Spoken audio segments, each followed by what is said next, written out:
Waktunya bersaat teduh dengan Tuhan. Melalui bacaan Alkitab 1 pasal sehari, dalam kitab Nabi-Nabi Kecil bahagian ke-10 seri yang kedua. Kitab Hagai, pasal 2, pasal yang terakhir dari kitab Hagai.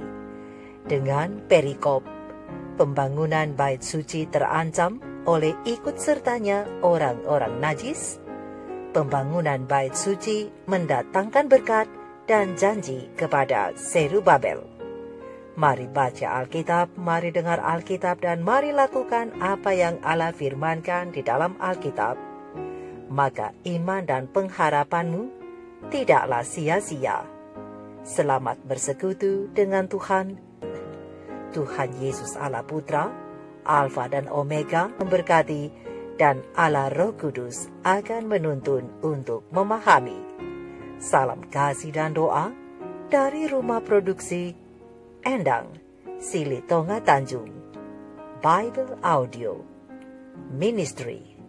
Mari memulainya dengan doa dalam hati.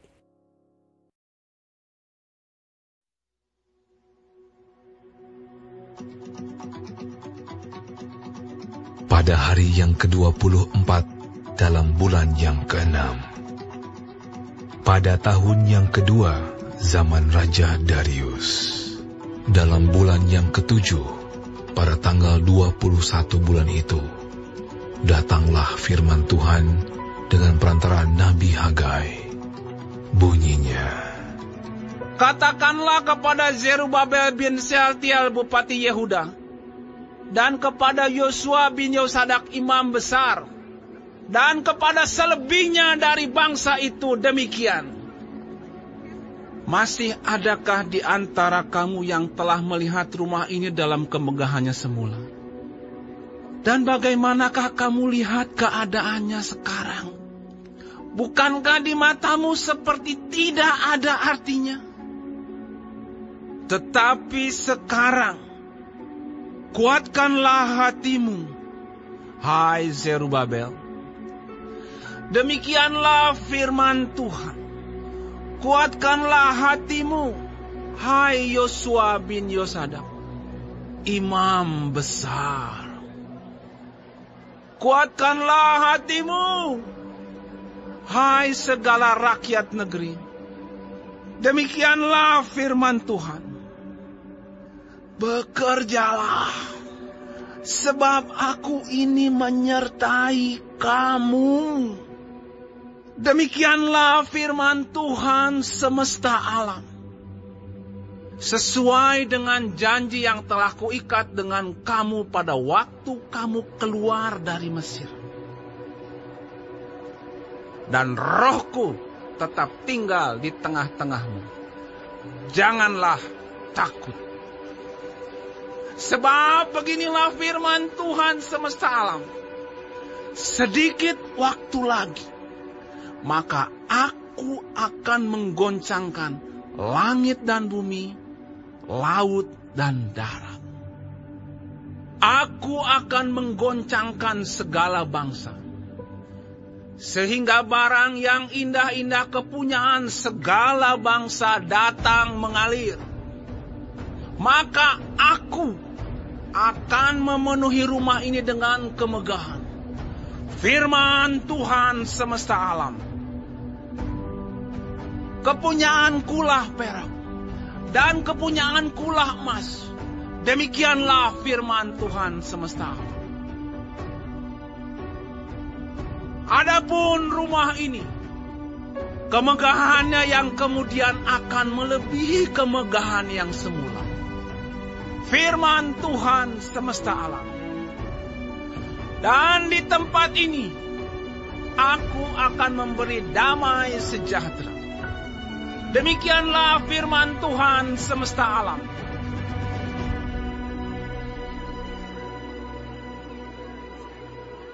pada tanggal 24 bulan yang ke-9, pada tahun yang kedua zaman Darius, datanglah firman Tuhan kepada Nabi Hagai. Bunyinya, beginilah firman Tuhan semesta alam itu. tanyakanlah pengajaran kepada para imam.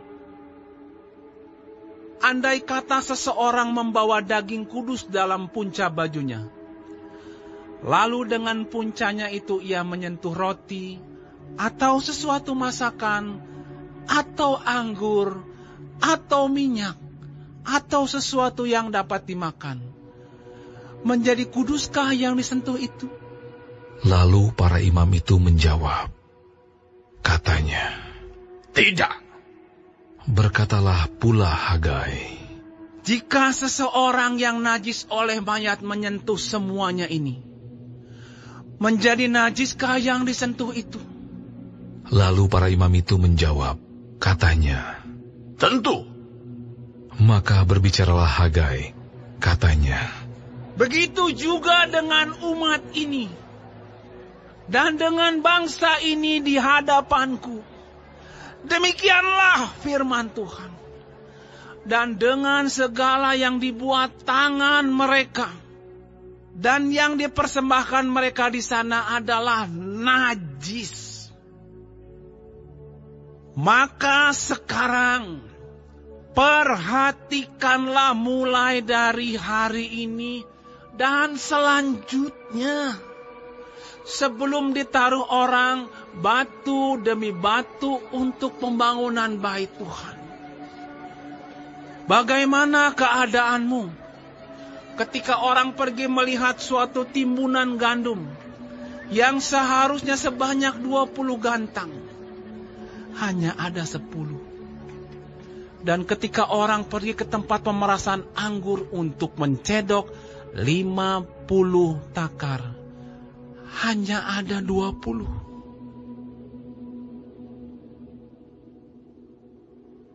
Aku telah memukul kamu dengan hama dan penyakit gandum, dan segala yang dibuat tanganmu dengan hujan batu. Namun kamu tidak berbalik kepadaku. Demikianlah firman Tuhan. Perhatikanlah mulai dari hari ini dan selanjutnya. Mulai dari hari yang ke-24 bulan ke-9. Mulai dari hari diletakkannya dasar bait Tuhan. Perhatikanlah. Apakah benih masih tinggal tersimpan dalam lumbung? Dan apakah pohon anggur dan pohon ara, pohon delima dan pohon zaitun belum berbuah?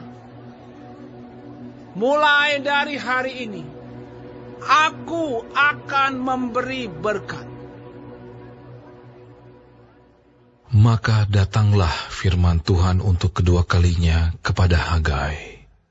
Pada tanggal 24 bulan itu bunyinya, katakanlah kepada Zerubabel, Bupati Yehuda, begini.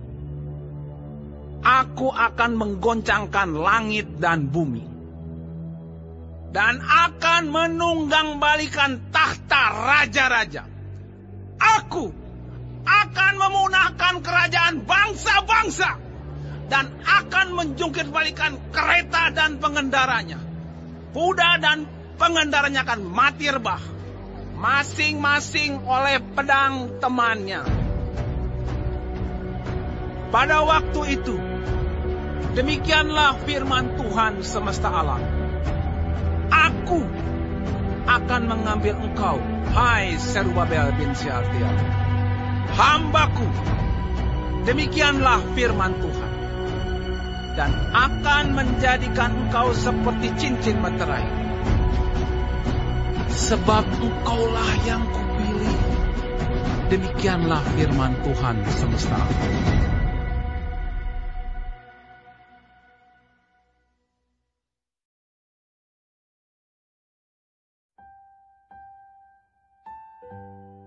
Kita telah menyelesaikan bacaan Alkitab 1 pasal sehari dalam kitab Hagai pasal yang kedua. Sedikit perenungan melalui pasal ini tentang berkat melayani pekerjaan Tuhan dengan ayat panduan perenungan terang besar Alkitab. Hagai 2 ayat 19 dan ayat yang ke-20 dengan bunyi nas. Perhatikanlah mulai dari hari ini dan selanjutnya. mulai dari hari yang ke-24 bulan ke-9. Mulai dari hari diletakkannya dasar bait Tuhan, perhatikanlah apakah benih masih tinggal tersimpan dalam lumbung, dan apakah pohon anggur dan pohon ara, pohon delima dan pohon zaitun belum berbuah. Mulai dari hari ini aku akan memberi berkat. Sahabat-sahabat firman, sahabat-sahabat surgawi yang dikasihi oleh Tuhan di mana saja Anda berada. Kemarin ketika kita mempelajari tentang orang Israel yang menyatakan bahwa mereka belum bisa memulai membangun kembali rumah Tuhan yang hancur itu. Pekerjaan tidak dapat dimulai selain alasan pribadi, juga dikarenakan rintangan yang dibuat oleh musuh-musuh mereka yang dalam pasal 2 disebut sebagai orang najis pada perikop yang kedua. Sehingga walaupun mereka datang ke rumah Tuhan membawa daging kudus yang dapat kita artikan sekarang sebagai persembahan yang ditaruh dalam punca baju mereka, dan walaupun itu bersentuhan dengan perkakas-perkakas suci, atau seperti persembahan sekarang ini telah masuk ke dalam pundi-pundi persembahan, tapi persembahan itu tidak dapat disebut kudus, karena mereka sengaja memberi dengan jumlah yang tidak penuh, sesuai ketentuan untuk menghalangi pembangunan rumah Tuhan itu. Ibarat timbunan gandum yang seharusnya 20 gantang, tapi hanya diberi 10, demikian juga dengan pemerasan anggur yang seharusnya mendapat 50 takar, tapi hanya diberi 20 takar saja. Oleh sebab itu, apa yang mereka persembahkan disebut najis oleh Tuhan, karena bagaimana yang kurang itu dapat dipakai untuk memperlancar pembangunan rumah bagi Tuhan. Lihat Hagai 2 ayat 13 dan ayat yang ke-17.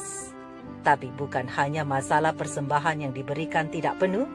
Komentar Alkitab SDA Bible Commentary volume 4, halaman 1175 alinea ke-8, halaman 1176 alinea pertama, dan pena Ilham Ilahi Roh Nubuat Para Nabi dan Raja, halaman 333 alinea ke-5, 334 alinea pertama dan alinea ke-3, dan halaman 334 alinea ke-2 menjelaskan alasan yang lain, yaitu orang Samaria mencoba menghalangi pekerjaan pembangunan ini dengan laporan-laporan palsu mereka. Tapi segera dengan mudah aksi mereka itu mendatangkan kecurigaan dalam pikiran sebagai tersangka. Tapi sudah terlanjur keputusasaan ini menghinggapi orang-orang Yehuda, maka mereka menjadi tidak percaya dan acuh tak acuh sehubungan dengan pekerjaan yang telah Tuhan tandai akan dilakukannya.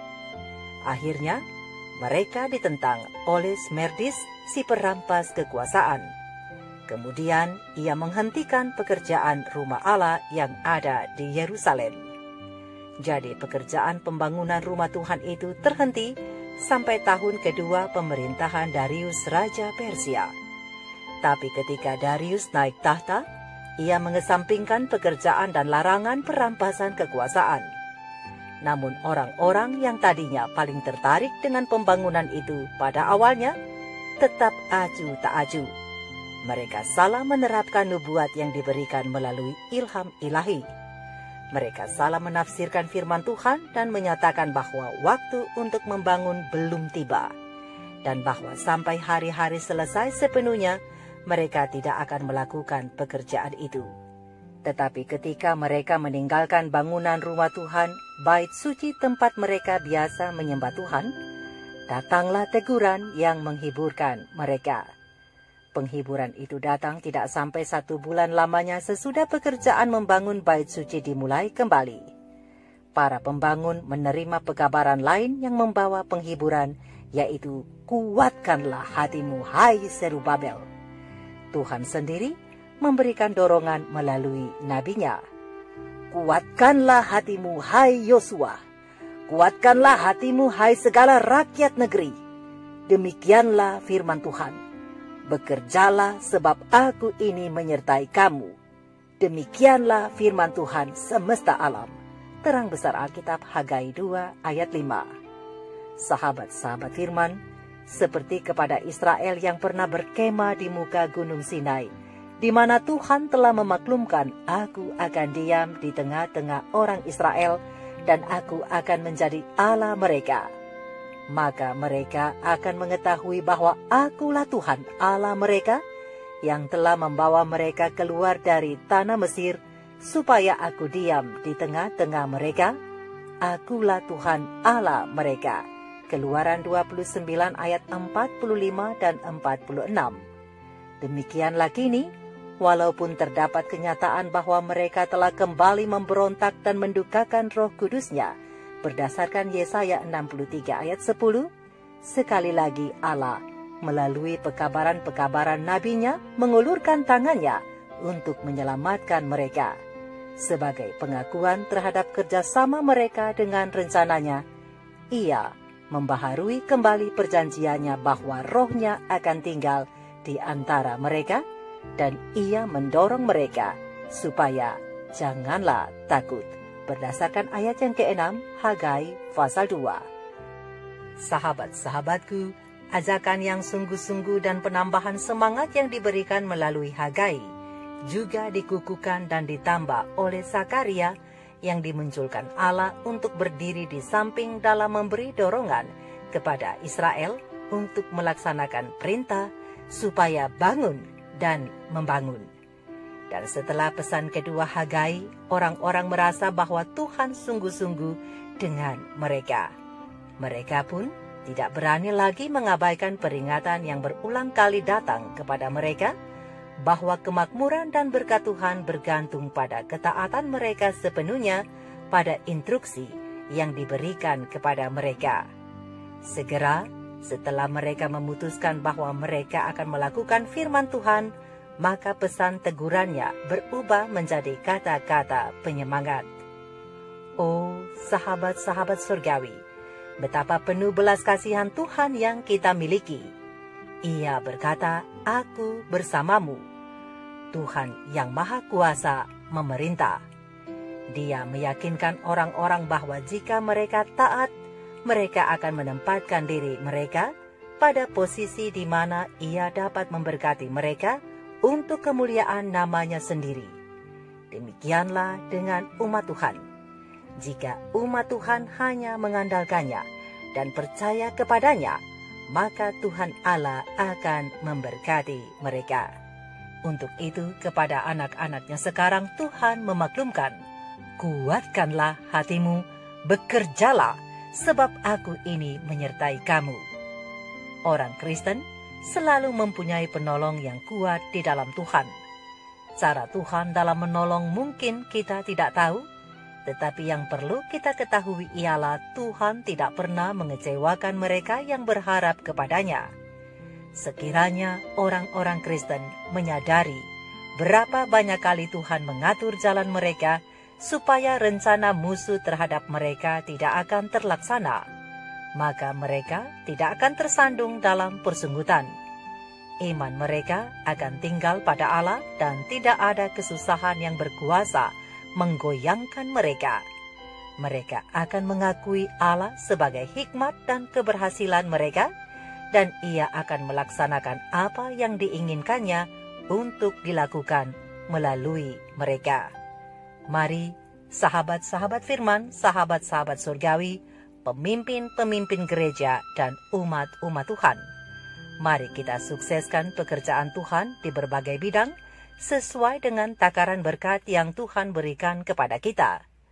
Baik itu untuk pembangunan gereja, baik kegiatan-kegiatan gerejani seperti KKR, penginjilan-penginjilan melalui buku-buku, pelayanan di bidang kepemudaan, pelayanan di bidang wanita, kegiatan amal atau apapun yang mendatangkan kesukaan bagi Tuhan. Walaupun mungkin banyak aral rintangan yang melemahkan menghadang di depan, baik yang datang dari dalam maupun dari luar, maju terus, jangan takut, sebab Tuhan berjanji bahwa Ia akan bersama-sama dengan kita. Berpartisipasilah dalam pelayanan pekerjaan Tuhan, karena di sanalah terdapat berkat. Seperti firman Tuhan berkata, apakah benih masih tinggal tersimpan dalam lumbung, dan apakah pohon anggur dan pohon ara pohon delima dan pohon zaitun belum berbuah. Mulai dari hari ini, aku akan memberi berkat. Berdasarkan Hagai 2 ayat 20. Juga berkat khusus seperti yang diberikannya kepada Zerubabel, yaitu menjadikan kita seperti cincin meterai, sebab kita telah dipilih menjadi umat pilihannya. Mari kita renungkan ini bersama. Tuhan Yesus memberkati. Maranatha, Shalom.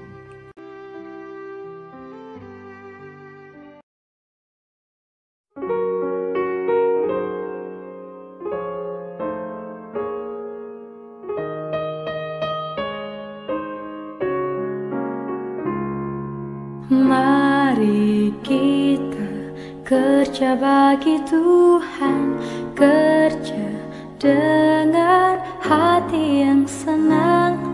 Segala pesan yang Tuhan sampaikan, kerjakan hingga Dia datang. Kerja baginya dengan gembira, kerja baginya dalam kebun anggurnya. Mari kita ceritakan kasih-Nya pada semua manusia. Tuhan selamanya setia, sudah mengorbankan dirinya. Kerja baginya dengan gembira, kerja baginya dalam kebun anggurnya. Turut Tuhan dengan rendah hati, lakukanlah segala pesan-Nya. Diri yang berdosa diampuni oleh Yesus dan sengsaranya. Kerja baginya dengan gembira, kerja baginya dalam kebun